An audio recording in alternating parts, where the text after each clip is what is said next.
મિત્રો ખરેખર કોઈ ના કરે એવું ચીનના વૈજ્ઞાનિકો કરે. અને ભાઈ બિલકુલ ચિંતા ના કરો, કોઈ નવો વાયરસ નથી આવવાનો. પરંતુ આવું હું એટલા માટે કહું છું કેમ કે ટૂંક સમયમાં હવે ચીનના રોબોટ બાળકને જન્મ આપશે. શું છે આખી બાબત હું તમને ઝડપથી જણાવી દઉં તો ચીનના વૈજ્ઞાનિકો દુનિયાના પહેલા એવા રોબોટ ઉપર કામ કરી રહ્યા છે જે માણસના બાળકને જન્મ આપી શકે છે.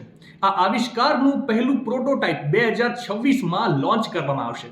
આ તકનીકમાં સ્ત્રીના ગર્ભને એક આર્ટિફિશિયલ ગર્ભાશયમાં રાખવામાં આવશે જ્યાં એક નળી મારફતે તેને પોષક તત્વો આપવામાં આવશે અને માના ગર્ભાશય જેવો એક આખો માહોલ તૈયાર કરવામાં આવશે.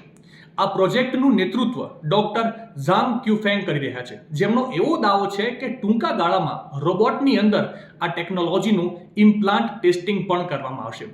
મિત્રો, જો ચીનના વૈજ્ઞાનિકો આ પ્રયોગમાં સફળ થાય છે તો આ ટેકનોલોજી એવા કપલ માટે ખરેખર આશીર્વાદરૂપ બની શકે છે જેઓ ઇન્ફર્ટિલિટી જેવી સમસ્યાથી પીડાઈ રહ્યા છે.